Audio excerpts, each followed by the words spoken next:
Bom, dando continuidade aí ao assunto, né, sobre os aspectos fitotécnicos da cultura da cana, eu vou falar agora um pouco mais sobre alguns aspectos do preparo do plantio, ok? Vamos lá? O preparo do solo, né, tem o objetivo de manter condições adequadas, como terra descompactada, terraceamento, condições também químicas, né, não só físicas, mas como químicas, como correção da acidez, elevação do valor de extração de bases, condições biológicas, né, para um bom manejo das pragas e das plantas invasoras, adequando aí para a exploração da cultura da cana e reduzindo assim condições adversas para que a lavoura instalada tenha sucesso. A aração e a gradagem é recomendada numa profundidade entre 20 a 30 centímetros para a incorporação dos corretivos e da sementeira e também para a exposição de larvas de pragas ao sol. Após a aração ou subsolagem, é aconselhável efetuar o mínimo de gradagem, evitando a compactação do terreno. O plantio direto é muito utilizado na cultura da cana-de-açúcar e apresenta algumas vantagens, como redução da erosão do solo, melhoria do controle de plantas invasoras, uma maior flexibilidade no plantio e a possibilidade da redução de terraços. O espaçamento recomendado para o cultivo da cana-de-açúcar em linhas de plantio é entre 0,8 e 1,8 metros entre sulcos, podendo variar. Os solos arenosos ou para pequenos produtores. Recomenda-se um espaçamento entre sulcos um pouco menor, entre 0,8 e 1,2 metros. Quando a colheita for mecanizada, preferencialmente 1,5 metros. Por que utilizar o espaçamento menor? Quando um pequeno produtor for cultivar cana-de-açúcar, ele pode ter um pouco mais de dificuldade para controlar o mato. Então, quanto menor o espaçamento, mais rápido a planta se fecha nas entrelinhas, menor a incidência de plantas invasoras. E por que utilizar um espaçamento maior, como 1,5 metros, quando o plantio é mecanizado? Para evitar justamente que os pneus das máquinas passem por cima das soqueiras. Em solos arenosos, os espaçamentos mais estreitos, como 1 metro a 1,20 metros, são mais indicados porque permite o fechamento da entrelinha mais rápido e aí facilita o controle do mato. E se a colheita for mecanizada, o espaçamento deve ser de pelo menos 1,5 metros para evitar o pisoteamento e a compactação nas linhas de cana pela roda das máquinas. Solos férteis é muito comum um espaçamento maior, de cerca de 1,5 metros entre sulcos. O espaçamento ele pode ser de dois tipos, né? Existem dois tipos de espaçamentos distintos: o simples ou uniforme ou espaçamentos alternados, tá? No espaçamento alternado, a distância entre sulcos ela é variável, então recomenda-se que seja de 1,5 metros por 0,5. Tá? O que é o espaçamento uniforme? Quando a distância entre sulcos do plantio é constante em toda a área. E o que é o espaçamento combinado? Né? É quando no mesmo talhão a gente combina faixas de espaçamento uniforme com faixas de espaçamento alternado, a fim de proporcionar condições para o controle do tráfego dos maquinários. Então, para a cultura da cana é muito comum o chamado espaçamento abacaxi, onde a gente tem duas linhas de cana plantadas de 50 em 50 centímetros uma distância da outra e com espaçamento entre linhas de 1,5 metros e num total de 2 metros. Existe também o plantio com sulcos largos. Neste caso, o sulcador faz um sulco com a base larga, permitindo que as mudas, ao ser plantada, formem uma linha dupla. Esse espaçamento total também é de 2 metros. Tá? A profundidade do sulco de plantio, por ser uma cultura semi-perene, dois aspectos são muito fundamentais para que o canavial tenha longevidade. Primeiro, a principal característica é que elas sejam entre 25 a 30 centímetros de profundidade. A densidade de gema é outra característica muito importante, como eu já havia dito anteriormente. A profundidade inferior a 25 centímetros pode causar uma brotação das gemas, em virtude da menor quantidade de terra sobre elas. Mas, por outro lado, em condições adversas aí, as condições de plantio em maior profundidade proporcionam uma menor perca de água desses rebolos. Quanto à distribuição de mudas no sulco, né, a gente, de um modo geral, utiliza de 8 a 12 toneladas por hectare, né, numa densidade de plantio com 12 a 18 gemas por metro. Depende da idade da planta e se elas estão sadias, ok? Então, aqui eu trago uma tabela com a produtividade, peso médio, altura dos colmos, os números de colmos e o BRICS das variedades plantadas em diferentes densidades, tá? Então, quando a gente utiliza 12 gemas, quando a gente utiliza 18, 24, até 30, tá? Então, foi feita uma comparação e percebe-se, né, a quantidade de colmos, o peso da planta, né? Ele é altamente influenciado por esse fator. Quanto à distribuição de mudas no sulco e a densidade de plantio, uma maneira de verificar é fazer a sondagem, né, a contagem manual das gemas em algumas linhas de plantio, algumas linhas de sulco. Então, precisa-se fazer essa verificação de plantio, tá? Ir atrás do maquinário ou atrás das pessoas que estão plantando e verificar, né, se a densidade é suficiente, né, na linha. No plantio convencional, utiliza-se um caminhão ou um veículo de carreta para fazer a distribuição das mudas no sulco. Para facilitar o tráfego no momento da sulcação, é deixada uma área sem sulcar que é chamada de banqueta. As mudas, elas são distribuídas na quantidade de 6 a 8 plantas mudas por sulco, para cada lado da banqueta, né? Então, a gente deixa uma área sem sulcar, que seria a banqueta, né? Onde a gente percebe que está aqui a rodagem, né? E essas mudas vão sendo distribuídas e logo após a sulcação. Então, aqui um exemplo mais claro dessa banqueta, né? Inclusive, esse material vai estar disponível para vocês na leitura complementar. Ele é um pouco extenso, mas ele é bem fotográfico, tem bastante mídias e vai poder entender um pouco melhor sobre as técnicas de plantio, tá?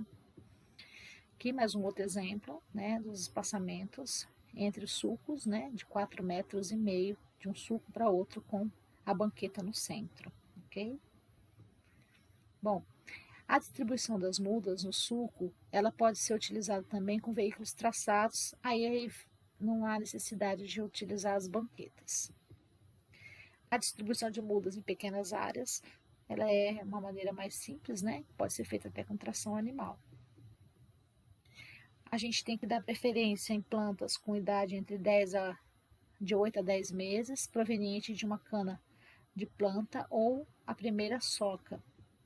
Após a estabilização das lavouras, todos os anos se renova parte da área plantada. Então, para as mudas com superiores, idades superiores a 11 meses, é recomendável um repouso dos colmos cortados por um período de 4 a 6 dias, para um processo de cura.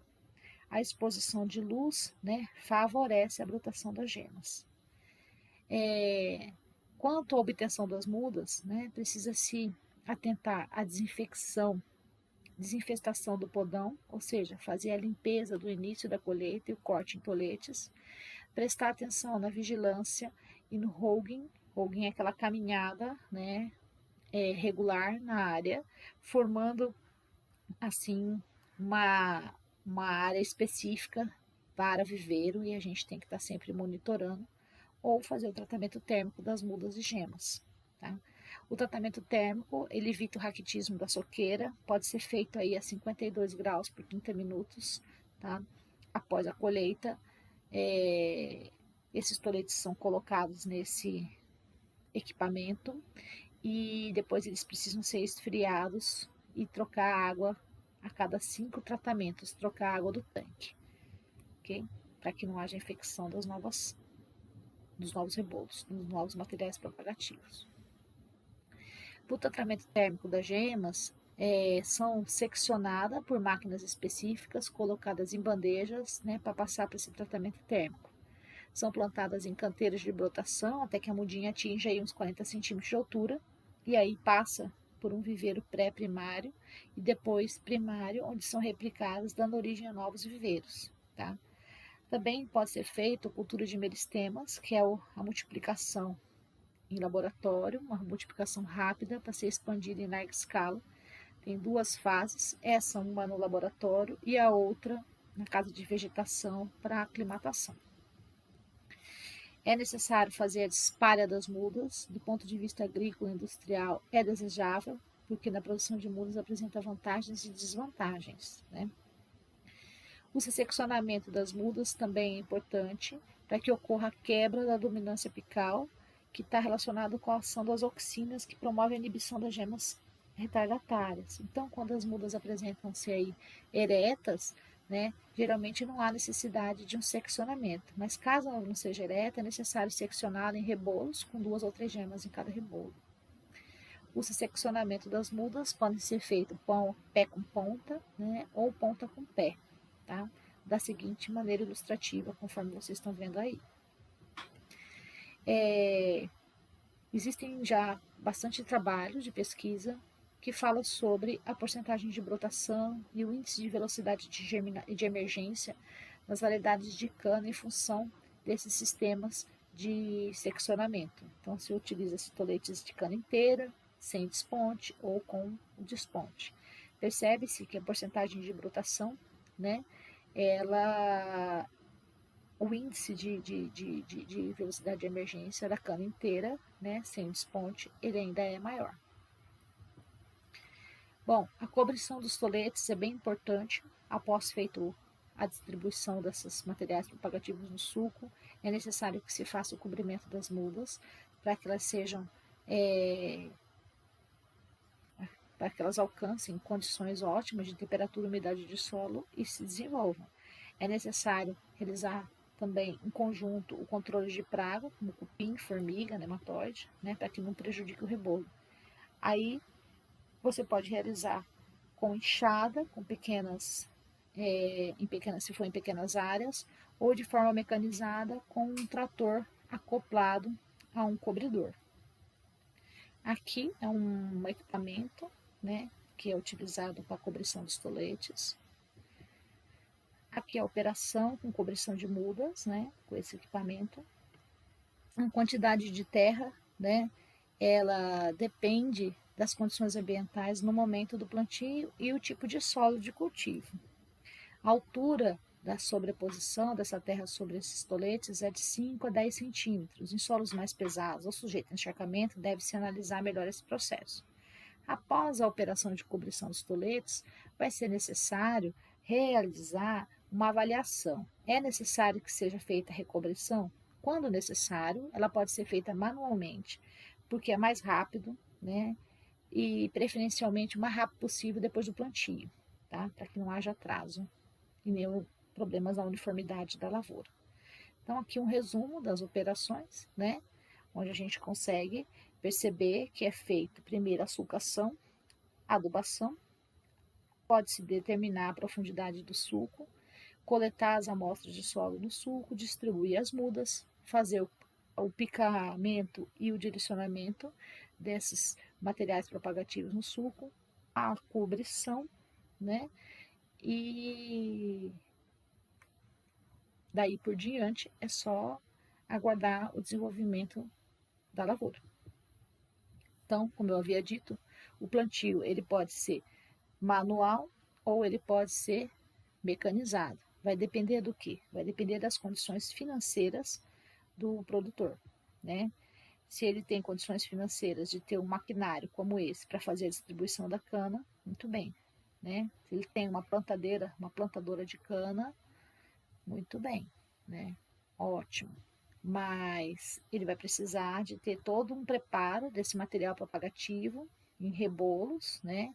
Já tratados, para que haja uma uniformidade e uma eficácia no seu plantio. Existem outras alternativas, que é esse novo plane da Syngenta, né? Mudas também já pré-enraizadas, né? Ou para que resolva-se os problemas relativos ao plantio mecanizado.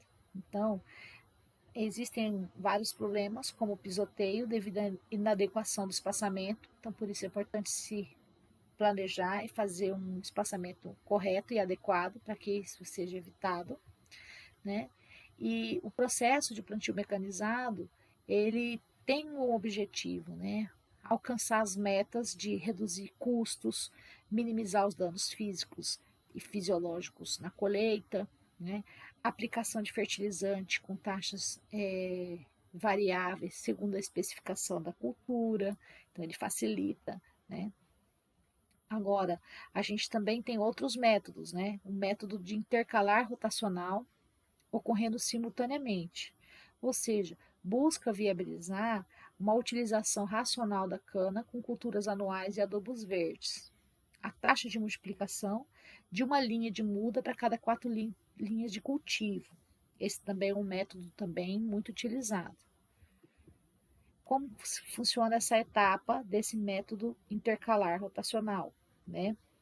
Se realiza o plantio da cana, depois se faz o cultivo intercalar, a colheita da cultura intercalar e aí o plantio da cana com a muda obtida pela quebra, tá? Então, esse método intercalar, né, se faz as mudas nas linhas de base e depois, com a quebra, se distribui transversalmente. Então, a disposição a campo e a alocação das linhas ficaria dessa maneira. Se faz o plantio de 2 linhas, deixa um espaçamento de 8, que serão as linhas futuras de plantio. Tá? E aí, após a colheita desse material, se a colheita desse cultivo, desse material do cultivo intercalar, né, que é esse adubo verde, pode ser um cereal também, né, se faz a disposição, né, da sulcação novamente de novas linhas para cana, para futuras linhas de cana, tá? Então, as 2 linhas de mudas que foram plantadas inicialmente com a cultura intercalar, elas vão servir de muda para as linhas, para as 8 linhas de cana que vai surgir na sucessão dessa área cultivada por cereal ou adubação verde, tá? Aqui um exemplo desse sistema de cultivo intercalar com crotalária, né? Percebe-se do lado esquerdo a cana e do lado direito a crotalária, né? Aqui com feijão de porco, tá? Então, essa área onde vai ser retirado o feijão de porco, vão entrar novos sucos, e aquela área onde já tem o plantio de cana vai servir de muda para essa área intercalar. Aqui com soja. Quais as vantagens desse sistema?